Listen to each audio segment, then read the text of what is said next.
असल बात यह है कि पाकिस्तान का शुमार दुनिया के उन ममालिक में है जहाँ पे हेल्थ का नामो निशान नहीं है। 1% से भी कम हम GDP का अपना हेल्थ पे लगाते हैं, और ये दुनिया का प्रूवन फैक्ट है कि education is part of health. वो पूछे क्यों? और अताई बहुत और अदारों में भी बैठे हैं जिन्होंने इस मुल्क को तबाह किया, चला ही वो रहे हैं। आपको किसने कह दिया इस मुल्क में करैक्टर मैटर करता है?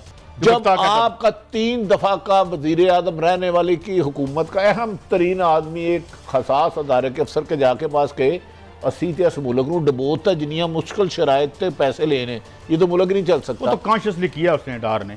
भाई साहब डार है या डॉलर है मुझे ये नहीं पता। मेरे मुल्क को इन गिद्धों ने बार बार नोचा है।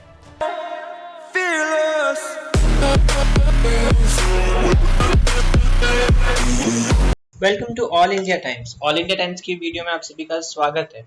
पाकिस्तान में कोविड की हालत काफ़ी ज़्यादा ख़राब हो चुकी है। वहाँ का मीडिया अब खुले तौर पर डिस्कस कर रहा है कि किस तरह से वहाँ के उनके हुक्मरान यानी कि उनके मिनिस्टर्स, मंत्री और जो भी उनके देश को चलाते हैं वो लोग ही गिद्ध की तरह उनके देश को नोच रहे हैं। अभी उनके देश में 5 लाख से ज़्यादा केसेस हैं और पाकिस्तान की पूरी मेडिकल टीम को मिला दिया जाए तो वहाँ पर मात्र 1 लाख मेडिकल स्टाफ है, सारे डॉक्टर्स को मिलाने के बाद। इस इंफ्रास्ट्रक्चर के साथ वो लोग कैसे बचेंगे? और इसके बावजूद उनकी 2 अलग अलग रीजन्स की यानी कि अलग अलग स्टेट्स की गवर्नमेंट भिड़ने में लगी हुई है, तो वो काफ़ी ज़्यादा परेशान है।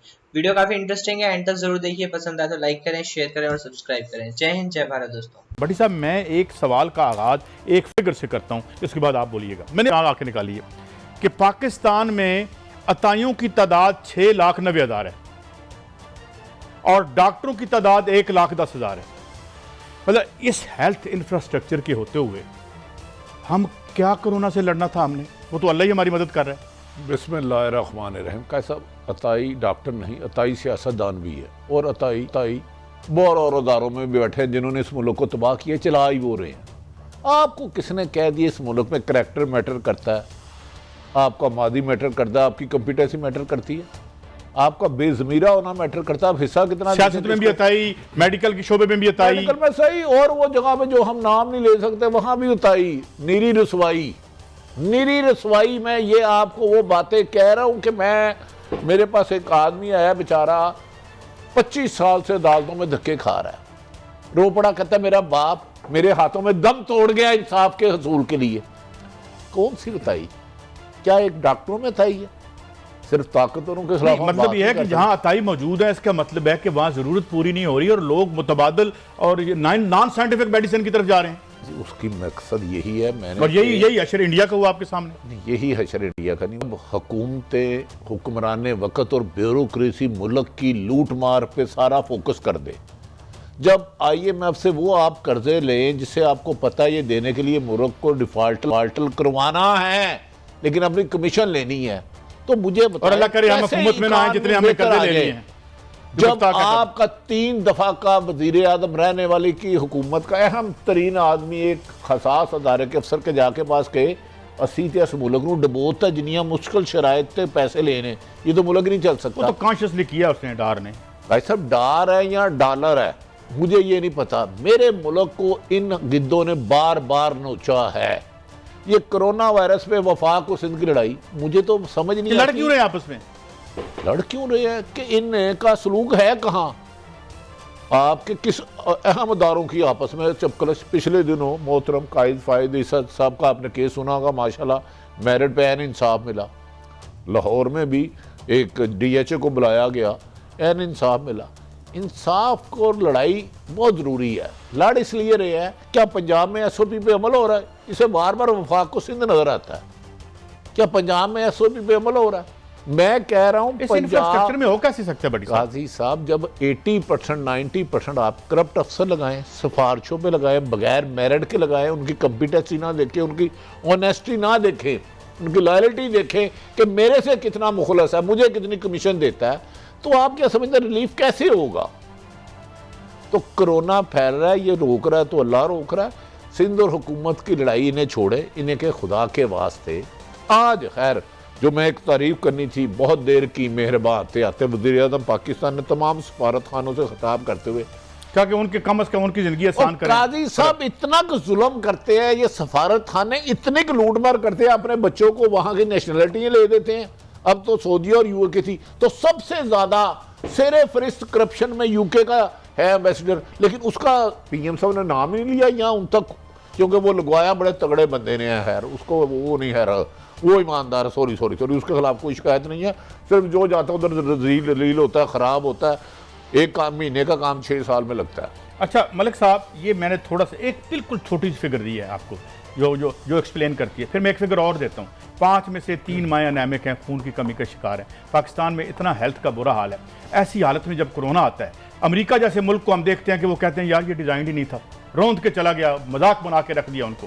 क्या सीरियस री थिंकिंग की ज़रूरत नहीं है कि रियासत अपनी जिम्मेदारी पूरी करे और सेहत को इंसान के राइट के तौर पर माने?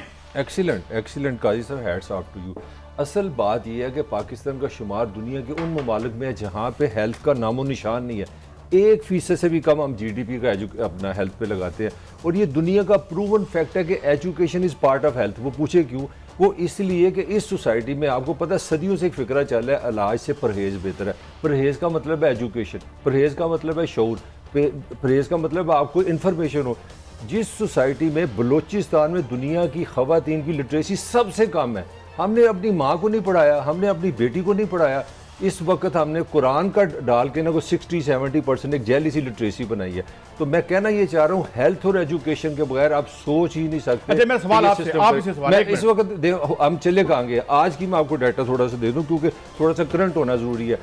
फिर आप कहेंगे पॉलिटिकल बात होगी, नहीं पॉलिटिकल में सेकंड टाइम KPK में आपकी हुकूमत आ गई, बड़ी अच्छी बात है। आपने कहा था हमने बड़ा अच्छा एजुकेशन सिस्टम लेके, आज मैं अभी डाटा पढ़ रहा था 50% पॉजिटिव टच कर रहा है मर्दान के इलाके में, 25% टच कर रहा है पेशावर के इलाके में, 40% टच कर रहा है मर्दान के इलाके में। मैं एक सवाल करूं, आप इतनी परसेंटेज यूरोप गंदे छोड़ दे। कोरोना तो एक वबा आई है जिसने अमेरिका और यूरोप को हिला दिया। आप लाहौर में मुझे खालस दूध में ला के दिखाएं, आप मुझे साफ पानी ला के दिखाएं, आप मुझे ऐसे स्कूल दिखा दें लाहौर में फिर तरक्की केड़ी होंदी है, स्पीड किधर थी? जिनके बच्चे इन्होंने तो कोई काम नहीं किया, 35 साल की स्पीड किधर गई? ओ यार सिर्फ इनके जाती अकाउंटों में गई। काजी साहब खुदारा आप इसकी डायग्नोज करें कि असल वजह क्या है, मुल्क रोज रोज नीचे जा क्यों रहा है? क्योंकि चंद खानदानों के लिए पॉलिसी बन रही है, चाहे वो माजी की हुकूमतें हों या आज की हों। आप मलक साहब, आप लाहौर के रहने वाला, सेंटर मॉडल ख्वाब था। आज के जो ग्रेड 22 के जितने अफसर अगर लाहौर के रहने 99% होंगे, इन्होंने स्कूलों को सरकारी भूत बंगला बना दिया। इन्होंने अस्पतालों को याद रखे, उधर जैसे जानवर कम जीत होते हैं वैसे हमारे अस्पतालों में होते हैं। आपने इदारे बनाए कौन से? आपकी किस हुकूमत ने? आज उस पर आर्गुमेंट करें। इदारे खत्म किए। आपकी मैंने गुजारिश की है, अभी वो MGA की गाड़ी आई है, पता नहीं किस सेठ की है, 10 लाख रुपया और। काजी साहब खुदा का वास्ता, इस दिन दिहाड़े रॉबरी डकैतियां हो रही हैं, आप ना इनको मतलब इनके काम ही हो रहे हैं ना। लेकिन हम मैं चूंकि एक छोटी सी डकैती मैं आपको बता दूं, छोटी सी जो रशियन वैक्सीनेशन है जो इंडिया में सुन लेना 750 रुपए की, 12,000 हमारी कीमत बंगाल हमारी कीमत ज्यादा नहीं है पैसे की, 1200 की कर ले, 1500 की कर ले, 2000 की कर ले। आज जो कोविड से हमें कोविड से जो खतरात हैं जो हमारे साथ हो रहा है, क्या एक तो ये जो आपने अपना इंफ्रास्ट्रक्चर सही डेवलप नहीं किया, साइंटिफिक अंदाज से कब्जा ग्रुपों से करवाया, एक नंबर वो। नंबर 2, मेरे पैसों से जहाज पे बैठ के इलाज अपना लंदन करवाओगे तो मेरा अस्पताल क्यों बनाओगे? सही इतराज कर रहे हैं। आज ये अवाम अगर मर रही है, अब इतने 80% पैसे दे के इस रियासत को चलाने के ना इसके पास है। अभी हेल्थ पे बात करते हैं, और आज ये अगर खुदा ना खास्ता इंडिया की आप हालत देख लें, $2.25 ट्रिलियन की इकोनॉमी है, $70 बिलियन कमाती थी जो चोरों के जेब में जाता था। और यहां भी जो आपका जो ड्रग का सेक्टर है, जो आपका ड्रग रेगुलेटरी अथॉरिटी है, खान साहब खुद कहा है, मैं आपको खबर दे रहा हूं कि वो हैरान रह गए कि इसके अंदर क्या हो रहा है, उसको दुरुस्त करने की अपनी कोशिश। आप फिर थोड़ा सा, मैं आज थोड़ा सा इख्तलाफात आपसे शुरू करने लगा हूं, बड़ी हो गई। आप कह रहे हैं खान साहब ने कहा था, उन्हें इतनी रेगुलरिटी हो रही है तो ठीक किसने करना है? खान साहब ने। इसमें क्या यार क्या टोपी तमाशा, बंदर तमाशा बनाया हुआ, पुतली तमाशा बनाया हुआ कौम को, ये माफिया, ये डाकू है, ये चोर है। ओ भाई तुम किस लिए हो? मेरी तनख्वाह पे अरबों रुपए के जहाजों पे सैर कर रहे हो। जो प्राइम मिनिस्टर हाउस इतना बड़ा है, जो इतनी बड़ा स्टाफ है, कौन सा मिनिस्टर है जो आपके पैसों से आलीशान जिंदगी नहीं गुजारा? उसका नाम बताए जो भी इख्तियार में आए, मौजूदा या माजी की। ये सिर्फ अपने लिए बयानबाजी या मुखालफिन के लिए? अवाम के लिए इन्होंने कुछ नहीं करना।